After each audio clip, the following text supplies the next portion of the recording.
ganancia, las he estimado como pérdida por amor de Cristo.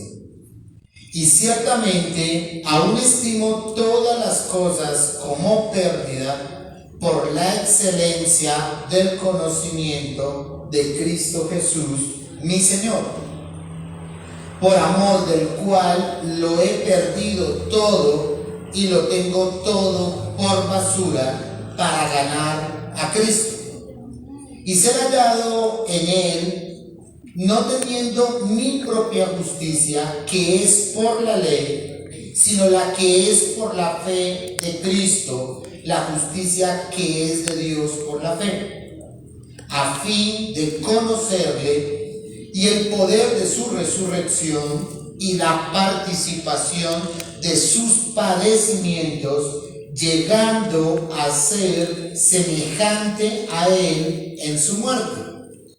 En esta carta a los Filipenses, el apóstol Pablo está tratando de mostrar una de las formas más prácticas y sencillas de lo que significaba el Evangelio para él. Esto es lo que representa el Evangelio para el apóstol Pablo, en tal vez palabras más o palabras menos. Esto es lo que quería decir el Evangelio en los primeros apóstoles o discípulos del primer siglo. Esto era lo que significaba. No importaba cuánto tenían, no importaba cuánto hicieran, no importaba cuál era su nombre, cuál era su posición en medio de la cultura o la civilización en la que ellos vivían. No importaba cuánto había en su casa, cuánto había en sus bolsillos, no importaba cuánto afecto podía disfrutar de las personas que le rodeaban. El apóstol Pablo está mostrando que la mayoría de cosas frente al Evangelio no representaban nada. Que los logros obtenidos, por eso recuerdan lo que vimos hace 8 días, los que no, pueden hacer la relación, pueden ver la predicación que grabamos en Facebook, Cuadrangular USME, hace 8 días, y hablábamos de cuántas cosas para el apóstol Pablo eran una ganancia, de cuánto consideraba él por cuanto había hecho, tal vez se sentía un poquito más que los demás, por el simple hecho de considerarse de pronto afortunado en las cosas que tenía. Porque definitivamente el hombre puede vanagloriarse o el hombre puede exaltarse de alguna manera por las cosas que haya obtenido. Los que tienen un buen trabajo, tal vez en medio de su fortuna, pueden presumir de la buena suerte que tienen al tener un buen trabajo. Los que tuvieron la oportunidad de estudiar una carrera universitaria pueden presumir de su título universitario frente a las demás personas. Por eso ustedes verán que esos títulos universitarios van enmarcados en madera, hermosísimos, y están siempre en la oficina mostrándole a todo el mundo. Eso es un logro. Como el que se gana una medalla olímpica, como el que se gana una Copa Suramericana, como el que tiene una u otra obtención. Muchos de ustedes tienen esos trofeos que entregan al mejor trabajador del mes y lo tienen ahí puesto en su oficina porque se lo dieron. Muchas personas tienen los logros de muchas personas son su esposa. Y cuando miran a su esposa, si es una mujer bonita, pueden presumir de la bonita mujer que Dios le dio en la vida. Otros tienen esa fortuna de tener buenos hijos, y como tienen buenos hijos, entonces pueden presumir delante de todo el mundo la fortuna que es tener y la bendición que es tener buenos hijos. Muchos hablan más de sus hijos de lo que deben, muchos ponen atributos en sus hijos más de lo que les corresponde, pero la gloria de muchos papás son sus hijos. Y si por ahí el muchacho salió colaborador, si el muchacho salió, participa de algunas funciones dentro de la casa, entonces las personas entienden ese orgullo que sienten los padres por sus hijos. Y de alguna forma no está mal, porque cuando los hijos son correctos y obedientes, pues digas si la alegría de un padre no es esa. Pero muchos de nosotros presumimos exageradamente de lo que tenemos. Presumimos de día y de noche de cuál ha sido nuestra fortuna, cuál ha sido nuestra riqueza, cuál ha sido nuestras obtenciones, y ojalá usted no tenga ese daño generalizado que tiene esta sociedad de estarle refregando en la cara a todo el mundo lo que tiene. Que si medio pudo conseguir algo, se lo tiene que refregar a todo el mundo. Siempre presumimos delante del que no tiene, pero siempre callamos con temor delante de los que tienen más que nosotros. Pero delante de los que no tienen, esos parecemos inmortales. Entonces, el apóstol Pablo, que tenía mucho de qué presumir por lo que había recibido en su vida, trata de nombrar algunas cosas por las cuales él se podía sentir afortunado. Pero llega un punto en la vida en la que Cristo se presenta a la vida del apóstol Pablo, en su entonces Saulo de Tarso. Y cuando Pablo estaba en su máxima expresión, cuando tenía lo que ninguna otra persona tenía, cuando él podía decir: yo soy aventajado por encima de cualquier admiración, cuando él podía decir que lo tenía todo y que lo había alcanzado todo, se encuentra con Jesucristo.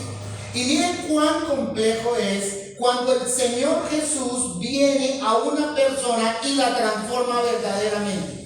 Cuando los frutos del arrepentimiento y del cambio se empiezan a producir sistemáticamente en la vida de una persona, a tal punto que el apóstol Pablo puede decir: yo tuve mucho en la vida, pero todo eso no es nada comparado con la excelencia y el conocimiento de Jesucristo. Muchos de nosotros lamentamos no haber conocido a Cristo antes, no haber conocido a Cristo más joven para haberle servido, no haberle conocido unos años más, no haber perdido tanto tiempo en este mundo, en tantas cantinas, en tantos bares, en tantos billares, en tantas canchas de tejo, en tantas ranas, no haber perdido nuestro tiempo en tantas cosas innecesarias y hubiéramos podido conocer al Señor antes. ¿Cuántos hubieran querido conocer al Señor antes? Amén. Amén. Casi que eso es un generalizado. Pero el apóstol Pablo dice lo siguiente, dice: todo eso que yo adquirí, lo que yo conseguí, lo que yo tengo, no es nada comparado con el Evangelio. Porque la mayor riqueza, la mayor gloria, la mayor exaltación, si en algo un cristiano puede tener el reconocimiento, es en el entendimiento de la Escritura. Si usted entiende matemáticas, pero usted no entiende la Biblia, preocúpese. Si usted coge un libro de recetas y todo lo que usted lee, lo cocina y le queda exquisito, pero usted lee la Biblia y no la entiende, preocúpese. Si usted es capaz de leerse 5 libros en una semana, no importa el libro que sea, pero usted le da pereza leer 2 o 3 versículos en la Biblia y le coge el sueño, preocúpese. La mayor excelencia del cristiano está en entender a Jesucristo.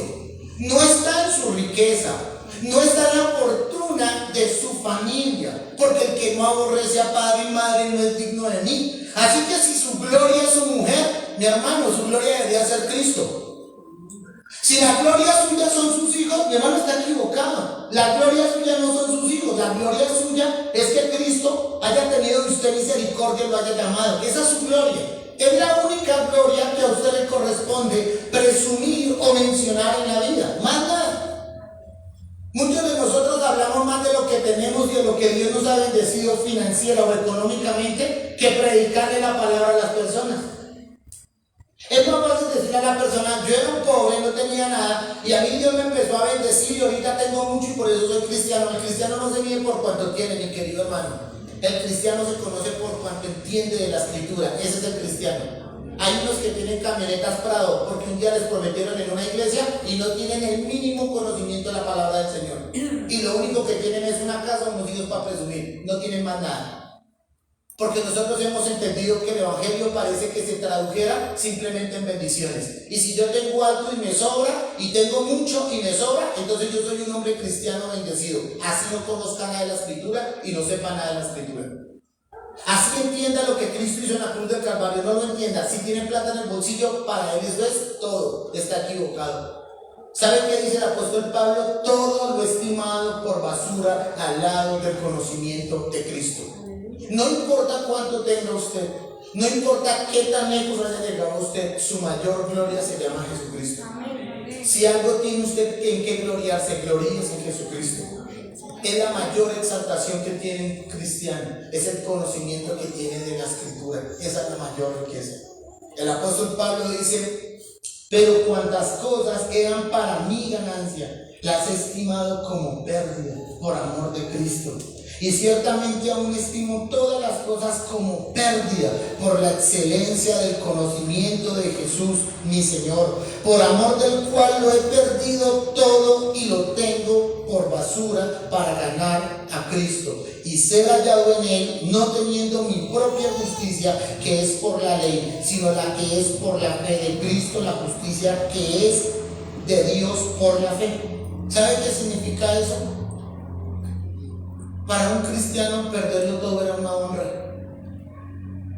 Para un cristiano tener a Cristo en el corazón no representaba todo. Los cristianos daban su vida por lo que habían creído. Los cristianos eran capaces de vivir una vida siguiendo a Cristo, y si les tocaba dar su propia vida hasta la muerte, la daban todo por la excelencia del conocimiento de Cristo. Para las personas no había nada más importante. No había ninguna cosa con un valor similar ni parecido al conocimiento que tenían de Jesucristo. Cuando ustedes ven a los cristianos del primer siglo, ven cristianos que renunciaban absolutamente a todo. Y yo les digo absolutamente a todo, porque cuando usted decía ser cristiano en el primer siglo, era una sentencia de muerte. Cuando usted decía ser cristiano, estaba firmando un contrato que decía: lo van a perseguir porque el pastor será tomado y las ovejas serán esparcidas. Cuando usted decía ser cristiano en el primer siglo, usted sabía que lo iban a perseguir y que la suerte del maestro tal vez usted también tenía que correrla. Muchos de los discípulos firmaban esos contratos de seguir a Jesucristo, pero también aceptaban el sacrificio que representaba ser cristiano. La mayoría de nosotros hemos aceptado el llamamiento a ser cristianos, pero no el sacrificio que representa ser cristianos. Por eso es que hay cristianos que dicen ser cristianos, pero no se sacrifican. Por eso es que hay cristianos de nombre, pero no de sacrificio. Por eso es que hay cristianos que dicen: yo tengo una Biblia en mi casa, pero dice la palabra que ese pueblo de labios que me honra, pero su corazón que está lejos de mí. Por eso es que hay personas que dicen tener a Cristo en su corazón, pero con sus acciones definitivamente lo niegan. Dice la palabra del Señor: por sus frutos los conoceréis. Porque el contrato no solamente es decir que vamos a cargar una Biblia y que cada domingo vamos a ir a la iglesia. El contrato dice sacrificio. El contrato significa abandonar. El contrato significa morir. Y el contrato significa sacrificar hasta su máxima expresión esta carne, de tal manera que nuestro maestro sienta alegría por lo que nosotros hacemos en el camino. Eso es ser cristiano, porque ser cristiano en el primer siglo era una condena de muerte. Tenía usted los días contados. Si no se lo tragaba un león por el circo romano, lo iban a matar a piedra. Si no lo mataban a piedra, le arrancaban la cabeza. Si no le arrancaban la cabeza, lo amarraban de los pies y lo recorrían con un lazo y caballos por toda la ciudad hasta que muriera. Ser cristiano era morir a espada, era morir a flecha, era morir completamente abandonando esta propia vida por amor a Jesucristo. No tiene ni idea el cristiano de hoy en día cuando en la primera fiesta decide abandonar a Jesucristo y no le están señalando con un fusil y no tienen fiestas, no tienen fieras, ni tigres, ni leones, ni cocodrilos amenazándolo. Una fiesta frente a su cara lo hace negar a Cristo. Una cerveza con un tío, un chico de marihuana con un amigo, le hace perder el sacrificio y no tiene un fusil enfrente.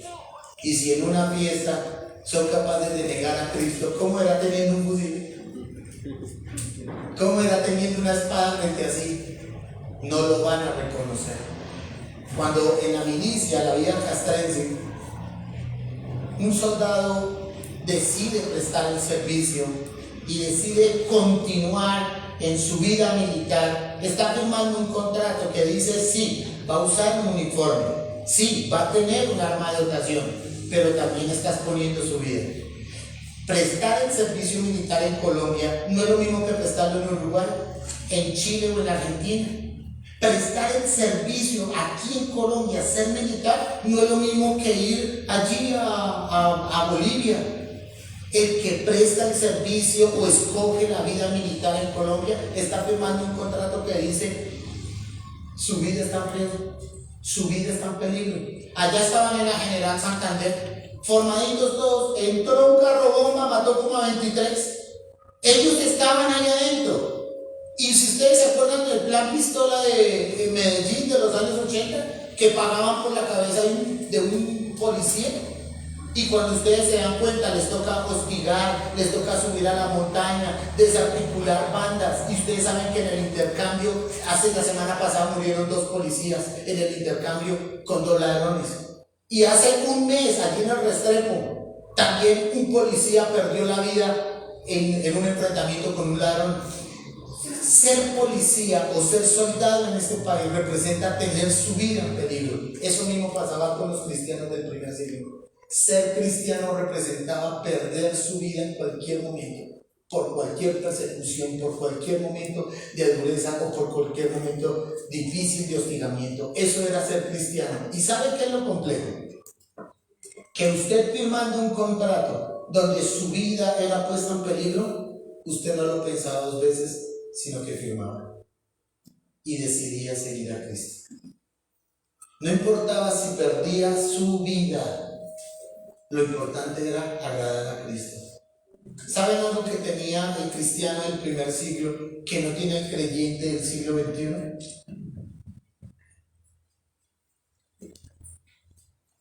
Que nuestro paso aquí en la tierra, temporal y momentáneo, y como la hoja del campo, como la flor del campo que se marchita. ¿Y sabe cuál era la bendición del creyente? No era cómo morir, apedreado, aserrado, golpeado. La mayor gloria de un cristiano era que al morir se iba a encontrar con su Señor Jesucristo. Y lo tenían tan claro que no negociaban su muerte, porque les decían: niegue a Cristo o se va hacia los leones. ¿Y saben qué hacían ellos? Caminaban en dirección a los leones, porque preferían ser comidos por los leones que negar a Cristo. Eso lo tenían los cristianos del primer siglo. Cuando yo generalmente les hago una pregunta, yo siempre les digo: ¿cómo les gustaría morir? ¿Cómo les gustaría morir a ustedes? Que yo les pregunto, esta mañana les preguntaba en la primera escuela dominical: ¿cómo les gustaría morir? Y tengo la idea que la mayoría de nosotros quisiéramos morir acostados en una camita y dormirnos, esa noche acostar y mandarnos la cobijita. Y si nos morimos, pues nos morimos. Al otro día la mujer va y descubre que están las patas frías y dice: ¡ay, este sentido! Y la mayoría quisiéramos morir todos en una camita. Nos dormimos y ahí amanecimos muertos. ¿Y cuántos no quisieran esa muerte? Porque yo no creo que alguien diga: ay, a mí me gustaría que una tractomula me espichara y me pasara las 16 llantas por encima. O alguien dijera: ay, si yo tengo un sueño, debería morir en el atraco con 17 puñaladas, una en el cuello, la otra en la otra. ¿Sí? O nadie diría: ay, Señor, que yo me muriera en un incendio. ¿Cómo es que morir? Nadie, creo que los que estamos acá, podría decir que quisiera morir de esa manera. ¿Usted cómo quisiera morir? En la camita. En la cama, después de la cama, sí, claro. ¿Usted cómo quisiera morir? En una camita de viejito. Sí. Mi hermana dice: uy, todavía más dulce, leyendo la Biblia, de rodillas, ¿sí? El señor de la salchipapa, la que es Santa Yurá, se arrodilló a leer la Biblia y se murió ahí arrodillado. ¿Ve? Que esa está todavía mejor. Mi hermano Libardo, ¿cómo le gustaría hacer? Dormido, a la mayoría. A la mayoría nos gustaría morir morir de formas de esas. Yo solamente le digo al Señor que con humildad me dé 102 años. Yo le digo, Señor, dame 102 años, es lo único que yo le pido al Señor. Mire, nosotros no sabemos cómo vamos a morir. Un examen. Nosotros no sabemos cómo vayamos a morir. Pero mire qué había en el corazón de los creyentes del primer siglo. Esto quiero que lo entiendan porque esa es la enseñanza de esta mañana. Dice el versículo 10. Dice, a fin de conocerle y el poder de su resurrección y la participación de sus padecimientos, llegando a ser semejante a él en su muerte. ¿Sabe qué significa ese versículo? Ese versículo significa, los que han estudiado la escritura han notado que la mayoría de cristianos, de discípulos del primer siglo, tenían en su corazón esa forma de morir de una forma violenta. Allá el único que murió que no fue de una forma violenta fue el apóstol Juan, porque a ese lo quemaron en aceite, lo sacaron y lo llevaron a la isla de Pasmos. Luego él volvió a la iglesia de Éfeso y ahí él murió de viejo. Fue el único que se salvó de una muerte violenta, pero definitivamente lo martirizaron en vida. Pero el resto de discípulos todos murieron de una forma tan cruel, tan vil y tan despiadada, que para ellos eso era una medalla. Morir de esa forma no era una deshonra. Morir de esa forma era la mayor gloria a la que podía aspirar un cristiano. Morir por el evangelio representaba la medalla en el pecho, como a los generales, diciendo, realmente di mi vida literalmente por Jesucristo. Eso significaba morir de una forma cruel. El apóstol Pablo, usted dice, yo quiero morir de mi viejito.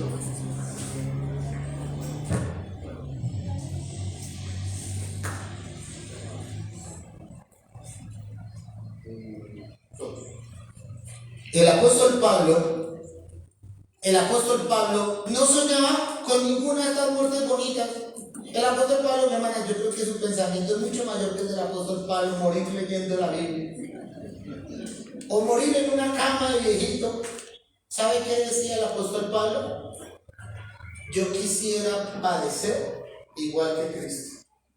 Lo que él está diciendo es, si a mí me pegan unos latigazos en la espalda, me honran, porque padezco y comparto los padecimientos con Cristo.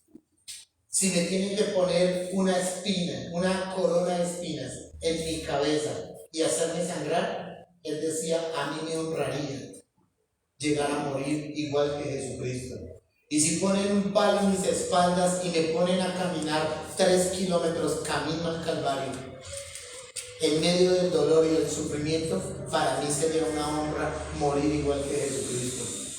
Y él dice, y si me tienen que crucificar y colocar prácticamente los mismos clavos en las manos y en las piernas y morir igual y semejante a Jesucristo, para mí sería una honra, no una deshonra. Y si me tienen que clavar por el costado una lanza para verificar si estoy muerto, él dice, para mí sería una honra morir como Jesucristo. Para el apóstol Pablo, cada cicatriz que tenía en su cara o en su cuerpo era una medalla, no era una deshonra.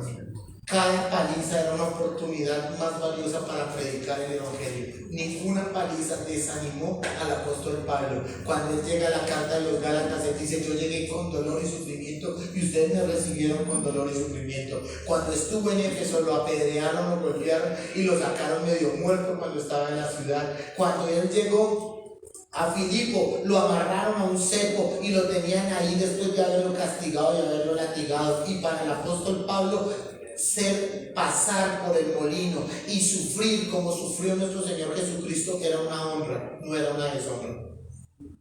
Eso es lo que dicen los estudiosos de la palabra, que el discípulo del primer siglo quería no solo dar su vida, sino que si tenía que dar su vida y su muerte por el evangelio, la daba igual que su maestro.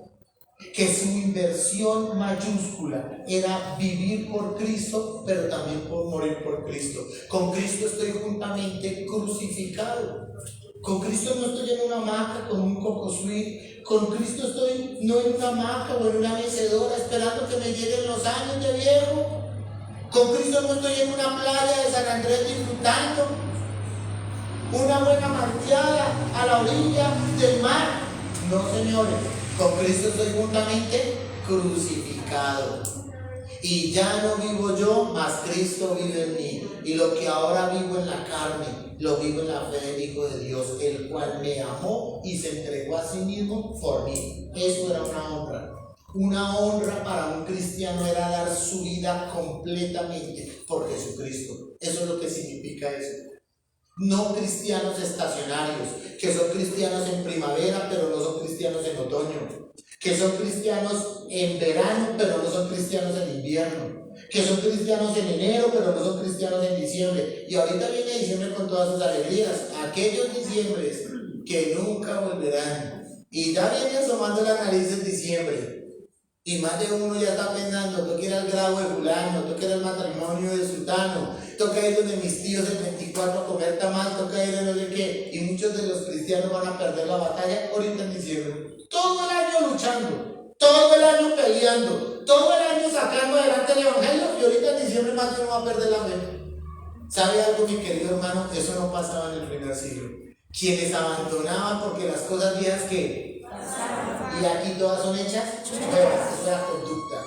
Con Cristo estamos juntamente crucificados y venga lo que venga, los creyentes permanecían en pie. Eso era lo que significaba para el creyente recibir a Cristo. Eso era lo que representaba para el creyente caminar en Cristo, invertirse completamente con Él. Cristo les dijo, ustedes son la sal de la tierra. Y esa sal le da sabor. Y si esa sal pierde su sabor, dice, es mejor echarla por allá a la tierra y ni para la tierra sirve. Y luego llegó y dijo, ustedes son la luz de este mundo. Y esa luz no tiene que ser escondida ni puesta por allá abajo, sino que esa luz tiene que ser puesta en lo alto. ¿Y qué dice él? Y tiene que alumbrar a toda la casa. Eso era el evangelio en el primer siglo. ¿Saben qué era el evangelio del primer siglo? Era mantenerse humilde, porque los primeros eran postreros y los postreros eran ¿qué? Primeros. Eso era el evangelio. Pero algo les tengo que decir, mis queridos hermanos, el evangelio de hoy en día dista mucho de lo que era el evangelio primario, de lo que era el evangelio del primer siglo, de lo que los cristianos del primer siglo heredaban en su corazón. Habían fugas, por supuesto. Juan 6:66, y muchos de sus discípulos volvieron atrás y ya no querían caminar más con Jesús. Y yo les digo, si a Jesús le desertaba la tropa, ¿quién es uno para que no le deserten? El apóstol Pablo escribe en 2 de Timoteo, y Demas me ha abandonado, amando más a este mundo, y se fue para Tesalónica. Si al apóstol Pablo se le devolvió el Demas, ¿por qué no se le va a devolver a uno una de estas ovejas? Ese fenómeno siempre ha ocurrido. A Jesús se le fueron para el mundo, al Pablo se le fueron para el mundo, y qué pena me pongo en la lista, y de pronto el pastor Eduardo también le van a ir para el mundo.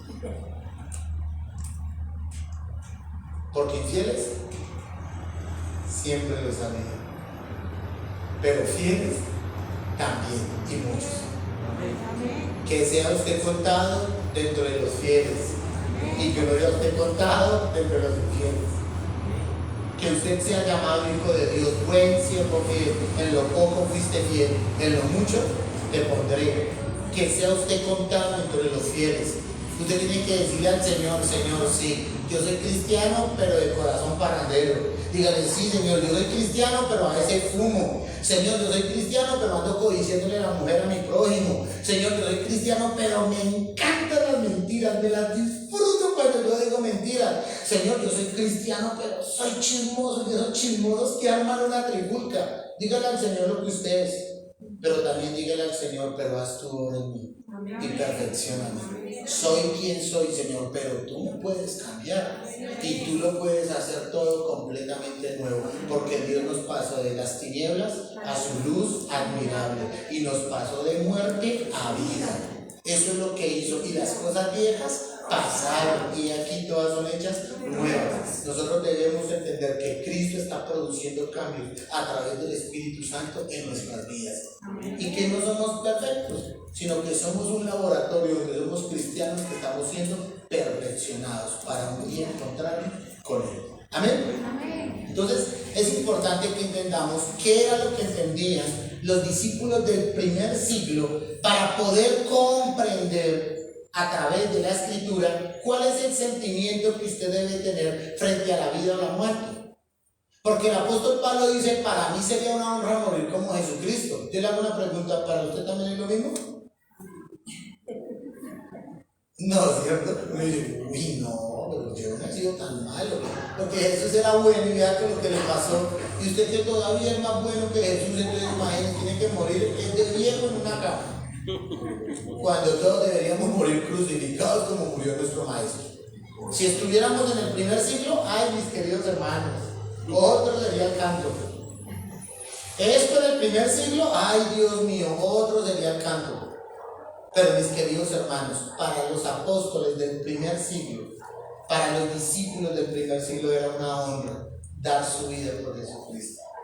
Cambiarlo todo por amor a Jesucristo, eso era una honra. Entregar su vida totalmente, no parcialmente ni por pedacitos, sino entregarle la vida al Señor era la mayor honra a la que podía aspirar un discípulo. Ese debería ser nuestro pensamiento y debería ser nuestro corazón. Señor, lo he dejado todo por amor a ti. Dice el apóstol Pablo, lo abandoné todo porque todo lo estimo como basura al lado del conocimiento y de la excelencia de Cristo. Amén. Amén. Por favor, vamos a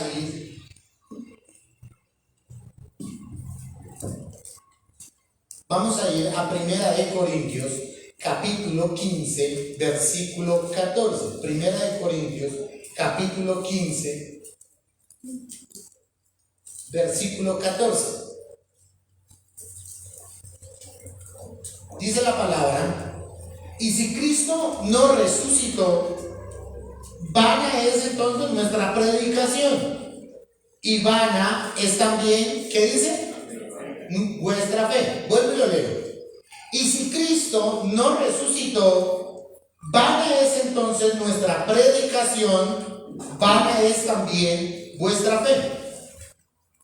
Lo que dice ese versículo es lo siguiente: la mayoría de hombres pensantes en la historia, en la humanidad, han dejado como herencia valores, principios o conceptos morales sobre los cuales la sociedad tiene que conducirse.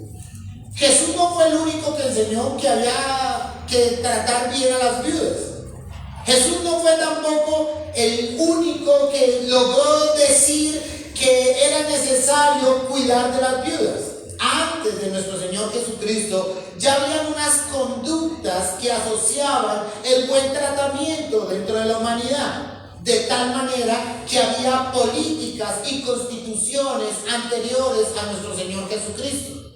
No importa si era Confucio, no importa si era Buda, no importa si era Sócrates con su filosofía, no importa si era Platón con su filosofía, la sociedad se movía dentro de unos conceptos moralistas de comportamiento, de tal manera que muchas constituciones en algunos países estaban basadas fundamentalmente en el trato con los pares.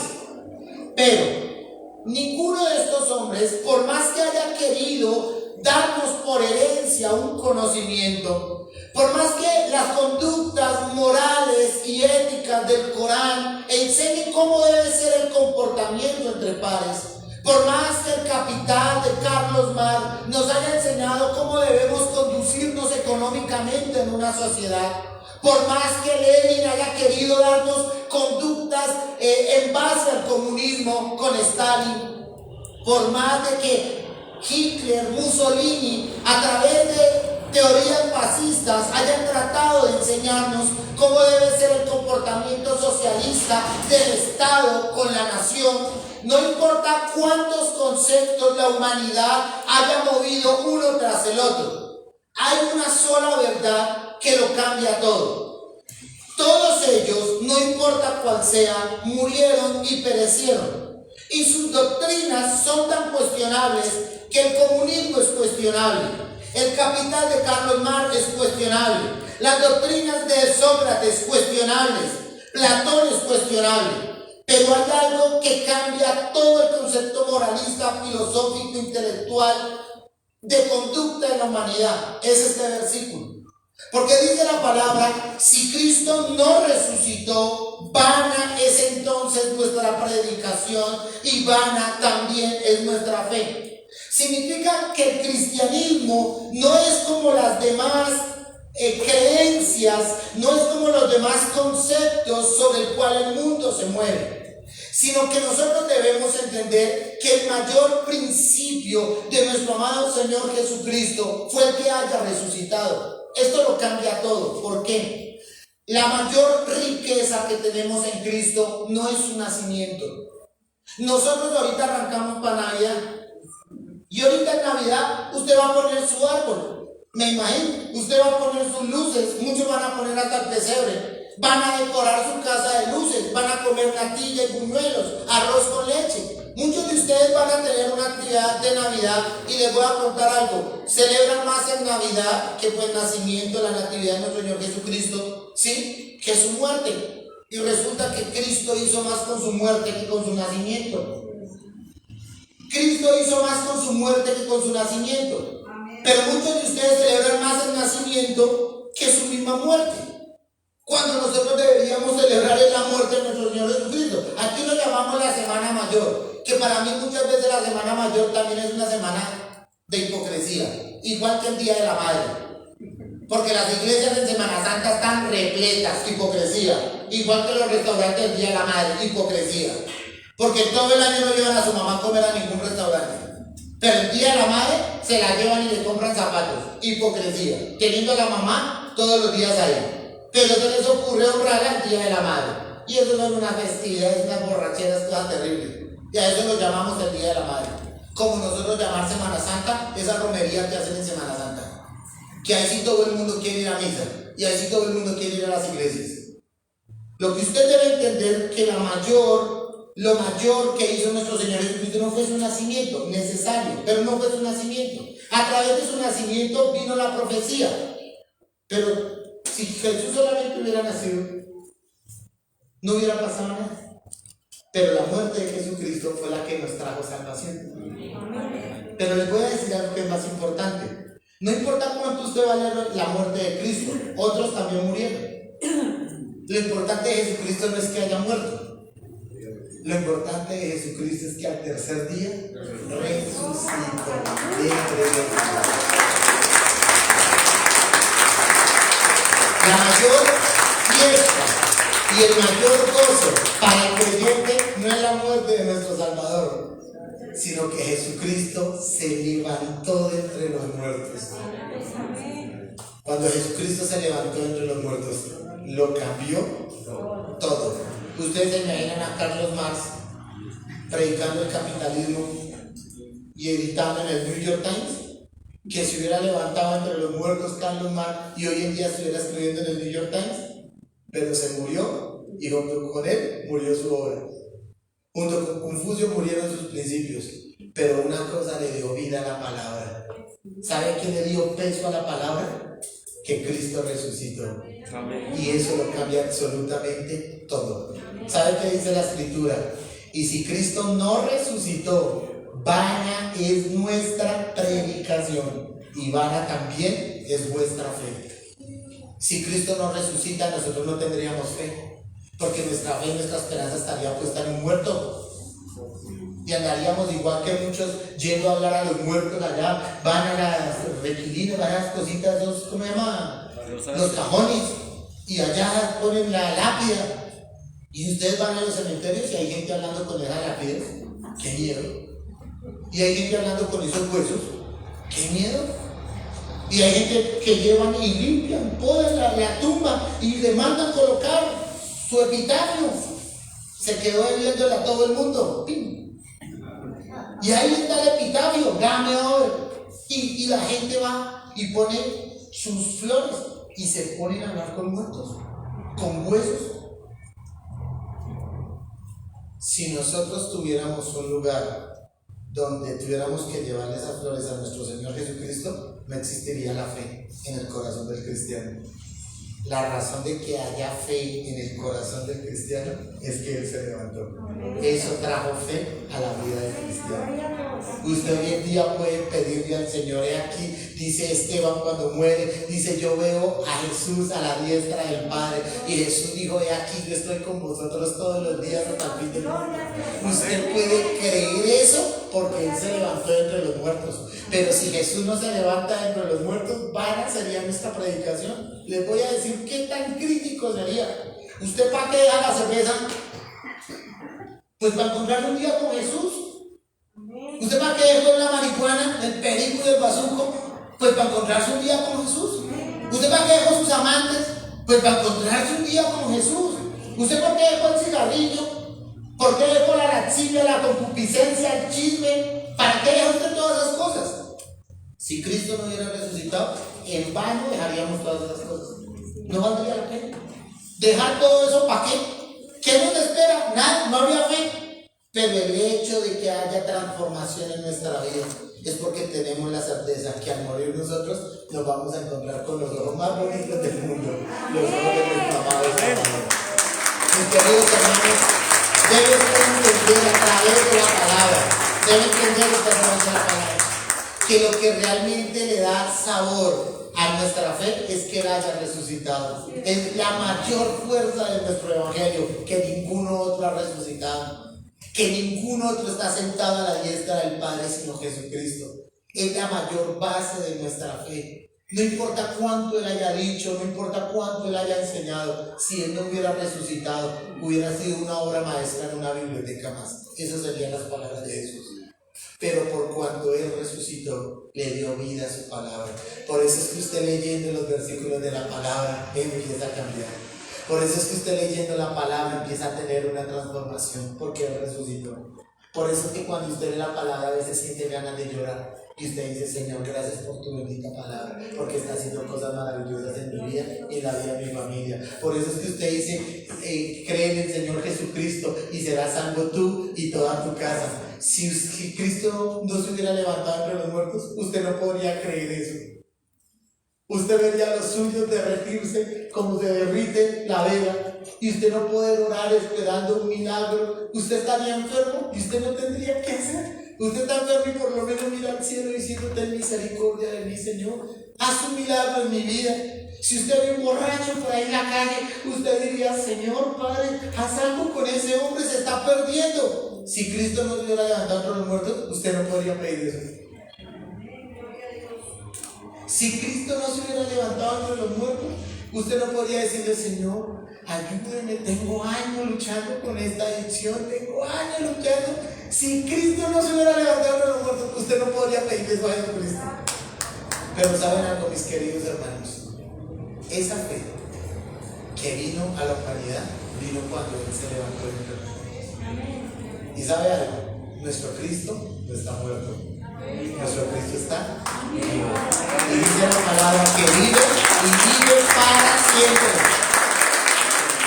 ¿Qué dice la palabra en 1 Corintios capítulo 15 versículo 14? Y si Cristo no resucitó, vana es entonces nuestra predicación y vana también en nuestra fe.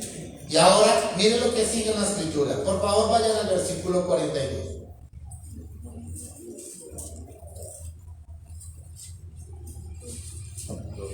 Dice la palabra, así también es la resurrección de los muertos. Se siembra en corrupción, resucitará, ¿qué dice? En incorrupción. ¿Por qué nuestra fe no es vana?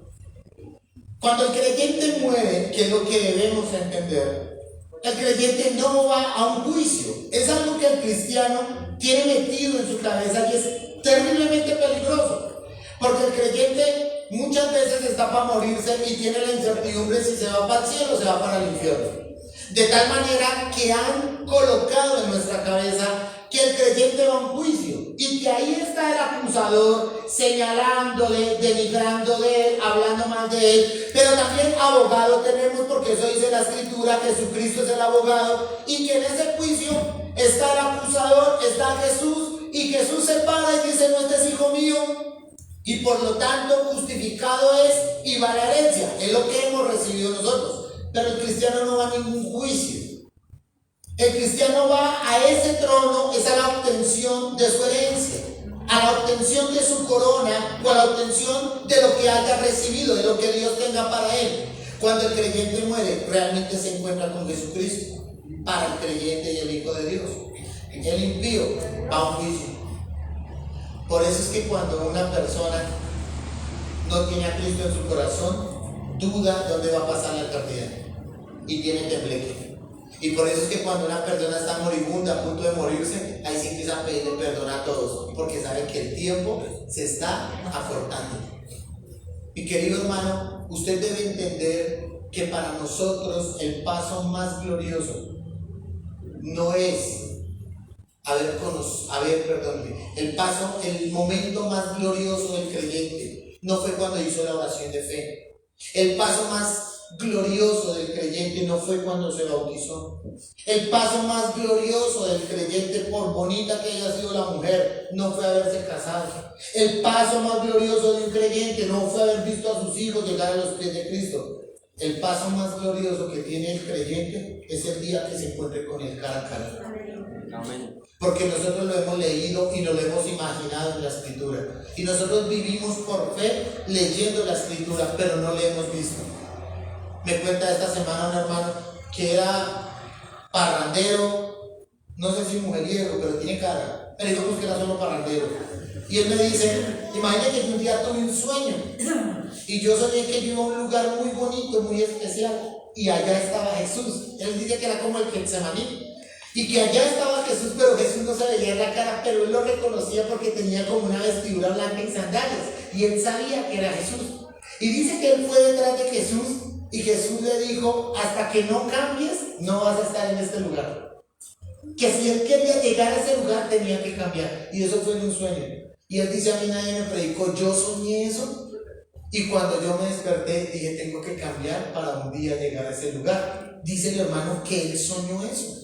Bonito, ¿no? Digo, y que eso no es tan bonito. Yo nunca. Eso no es una cosa tan bonita. Un día soñé con la segunda venida y yo me quedaba. Esos son todos los sueños que he tenido así. Y yo veía como la gente se iba para el cielo y eso hacían así, se subían a las nubes y yo empecé a hacer así. Y yo miraba cómo es y yo miraba y yo decía, se fueron todos y yo me quedé. Y el hermanito sí pudo soñar algo tan bonito. Yo lo bendigo en el sueño tan especial. Yo nunca he soñado eso. Mire, nosotros la cara que tenemos de Jesús es la del divino niño y si no la cara del sagrado corazón de Jesús. Eso es todo lo que nosotros tenemos de idea. Y quiero que les diga algo ni parecido. Lo único que sabemos es que sí es hermoso, pero no tenemos ni idea cómo es.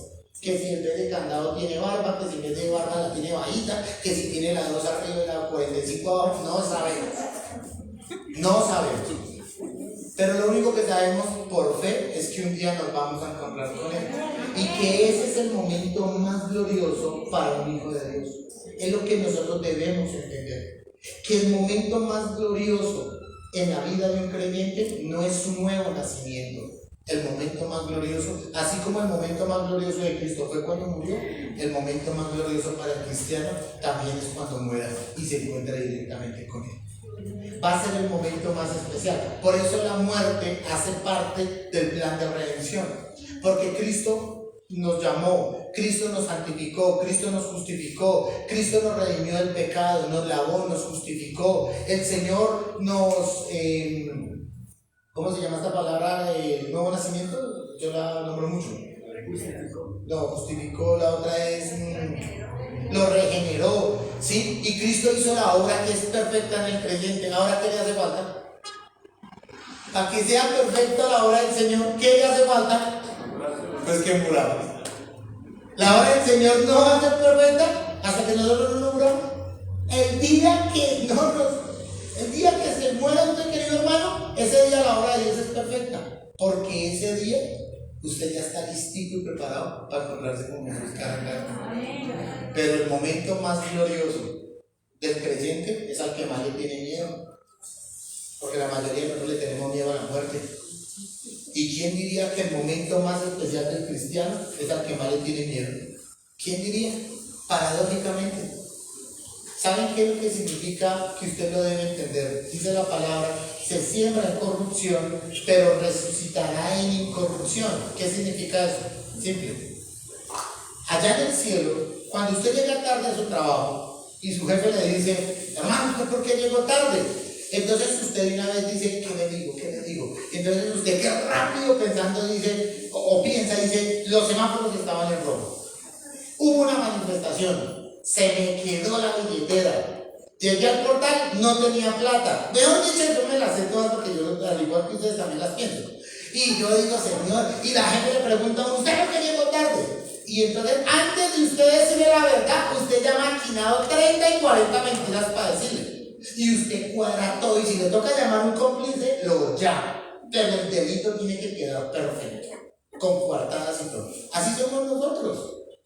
Cuando usted va en el bus y usted plancha brilla sus zapaticos, plancha su ropita y esas chichoneras de Transmilenio, usted llega, mejor dicho, súper, y de repente al lado hay un señor con la mano ahí subida y de repente saca y le pega a usted un codazo aquí y usted, uy, Dios mío, y usted dice, Dios lo bendiga, usted ya es su mamá.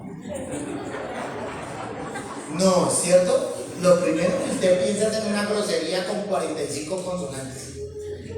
Y usted con el mismo brazo que le pegaron en la mente se lo arranca y lo tira al río Turbuelito. Porque somos corruptibles. Nuestro corazón todavía tiene ese tipo de pensamientos. Entra una hermana bonita y los hermanos la ven y Dios mío, y al ratito, Dios mío. Una vez una hermana estaba aquí cantando, muy bonita ella, estaba aquí cantando. Y justo ese día estaba un hermano allá de última. Y el hermano alababa al Señor, pero la miraba. Y él dirá, ¿será que así es el reino de los cielos con esos ángeles? Y él llega y la miraba. Y mírela. Hasta que la esposa llegó y sacó y ¡ping! Le pegó un codazo. ¡De qué mira! ¿Sí? Y el hermanito está en la iglesia orando. La hermanita está aquí cantando. Pero se dan cuenta que todavía somos corruptibles. Una cosa que yo le digo a mis hermanos, diezmen en blanco. Yo les digo, diezmen en blanco. Miren, la mayoría de ustedes diezman, y cuando ustedes diezman, después de que diezman, nosotros cogemos los sobrecillos y oramos por esos sobres. O sea, oramos por las personas, no por los sobres. Y algunas veces nos ponen peticiones especiales, y aquí hay un grupo de oración que toda la semana está orando de lunes a domingo, de lunes a sábado, y ellas están orando, y cuando colocan el nombre de la persona, nosotros que ya les conocemos, oramos por las personas, y a veces ponen peticiones y nosotros oramos por esas peticiones.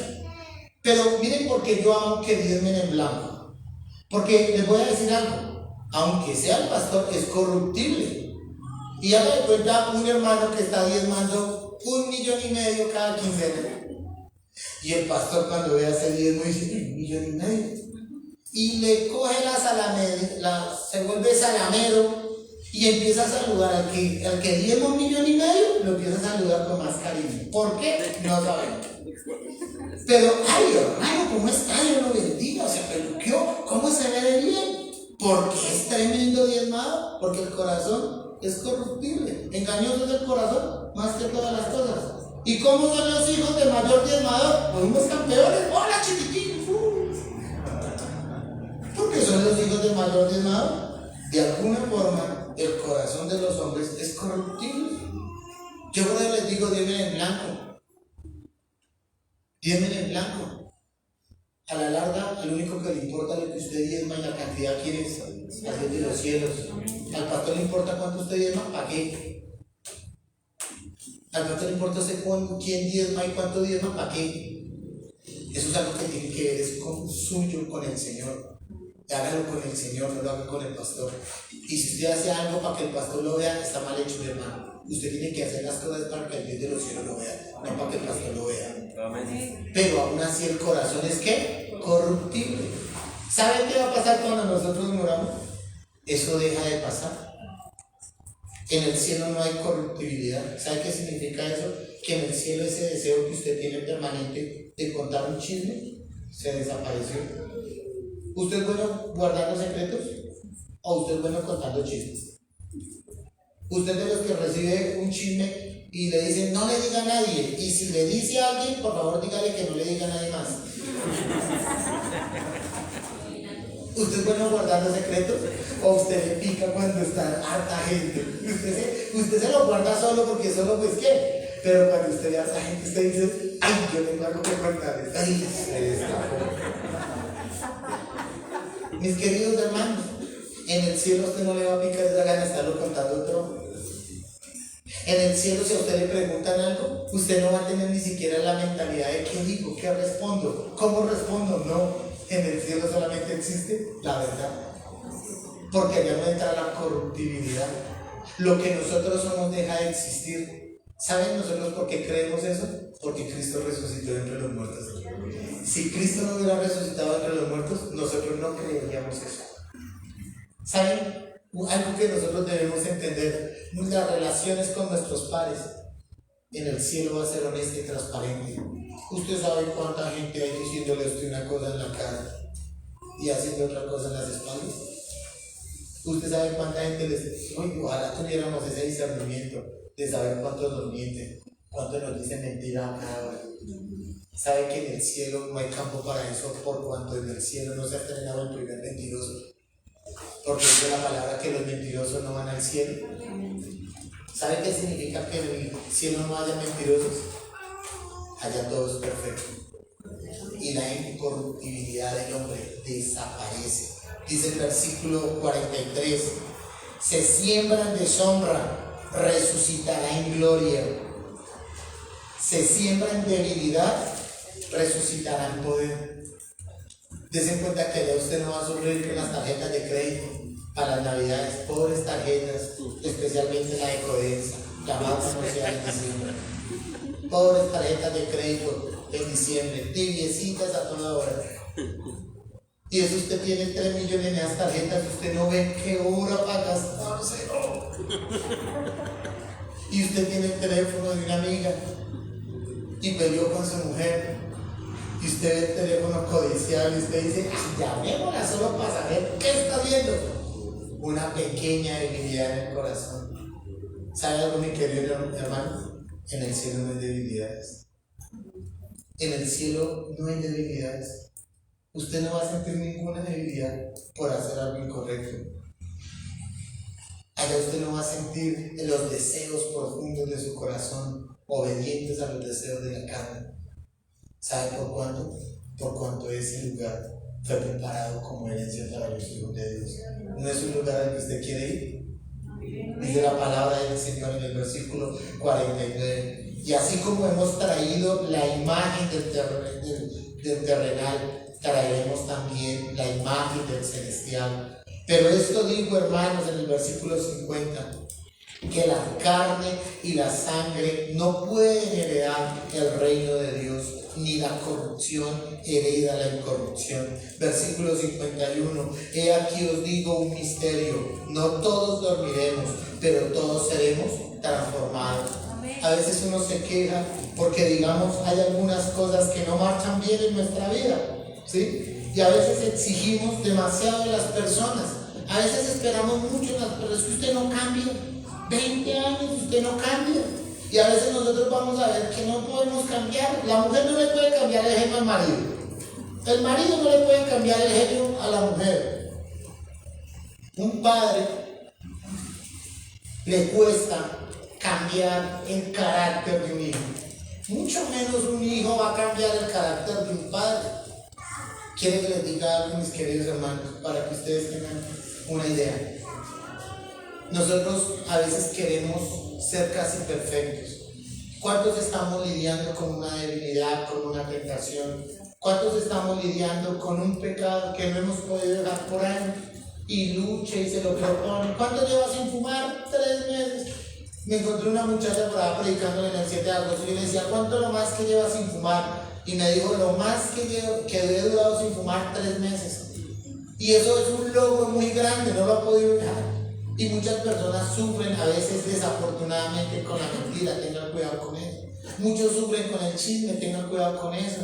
Muchos no han podido dejar el águila, no han podido dejar la cerveza, la costeña, no la han podido dejar y sufren y luchan con eso. Muchas personas caminan un año y van firmes, y de repente cuando cumplen el año, fracasan. Van donde un tío, van bien, porque como se la pasan entre cristianos y los cristianos no fuman ni toman, pero tragan. Entonces haga de cuenta que usted comiendo no va a pecar, usted es feliz entre cristianos, pero se va donde un primo impío y allá usted se pierde. Y nosotros luchamos con eso y sufrimos con eso. ¿Saben algo? ¿Saben qué significa ir al cielo? Que vamos a ser transformados. Que nosotros en esta vida podemos disfrutar que las cosas viejas pasaron y aquí son hechas nuevas, pero no se compara con lo que vamos a disfrutar en el cielo. En el cielo vamos a ser realmente transformados y la obra del Señor en el cielo se hará perfecta. No le pida perfección a su hermano. Y si su hermano tropieza o cae, no lo denigre, no lo condene y no lo señale. Está en proceso. Cuando un hermano fracasa, solemos cortarle el habla, solemos dejarle de hablar y lo aislamos y nos separamos de él. Y lo que estamos olvidando es que la perfección solamente la vamos a encontrar en el reino de los cielos. Por tanto, ustedes verán a David fracasando o no fracasó. Ustedes verán a Elías fracasando o no fracasó. Ustedes verán a Jonás fracasando o no fracasó. Ustedes verán al apóstol Pedro, ¿fracasó o no fracasó? Mis queridos hermanos, nosotros estamos aquí vestidos de corruptibilidad y en cualquier momento podemos fallar. Podemos fallar a un hijo, podemos fallar a la esposa, podemos fallar al esposo. Que Dios nos dé la gracia soberana, el poder y nos dé la fuerza de voluntad, el dominio propio, nos dé la templanza para permanecer firmes, mi querido hermano. Pero todavía no somos perfectos. ¿Sabe algo? A veces usted pide más de su esposa de lo que su esposa le puede dar. A veces usted pide más de su esposo, más de lo que él le puede dar. A veces pedimos más de nuestros hijos de lo que ellos pueden darnos. Y a veces pedimos más a nuestros padres de lo que ellos pueden darnos. Y sabe algo, mi querido hermano, solamente hay un momento glorioso. Y es cuando nos encontremos con Él. Cuando realmente todo haya pasado. Y todo lo incorruptible de nuestro cuerpo, lo corruptible de nuestro cuerpo y nuestra vida, un día sea incorruptible. Un día nos encontraremos con Él y usted podrá pedir perfección, no antes. Nadie es perfecto hasta que no se encuentre con Jesucristo. ¿Sabe qué es lo más bonito de nosotros? Que un día vamos a ser perfectos, porque nos vamos a encontrar con Él. Amén. Es el momento más glorioso del creyente, su muerte y su transformación. Va a ser el momento más sublime en la vida del creyente. Pero les digo algo: cuando un creyente muere, lloran como si se fuera para el infierno. Cuando un cristiano se muere, lo lloran como si se hubiera ido a condenación en el infierno. ¿Sabe cuál debe ser la actitud de un creyente frente a la vida y a la muerte? Realmente que pasó mejor vida. Pero aquí cualquiera muere, no importa si tiene amante, porque ese día llega el amante, las 3 amantes y 2 hijos que no conocía a la mujer y dicen, a mejor vida pasó. Y yo digo, ¿cómo? Y mataron a un narco y porque tenía un crucifijo acá colgándole, dicen, a mejor vida pasó. Increíble. Pero cuando el creyente muere, es el momento más glorioso, porque se encuentra con su Salvador y realmente pasó a mejor vida. Es la forma como el cristiano tiene que ver la vida y la muerte.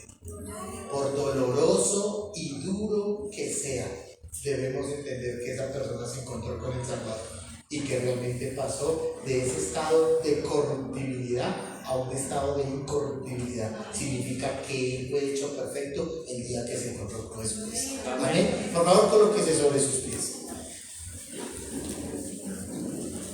Vamos a orar. Dígale al Señor: Señor Dios Todopoderoso, mi vida es tuya, a ti te pertenece. Tú pagaste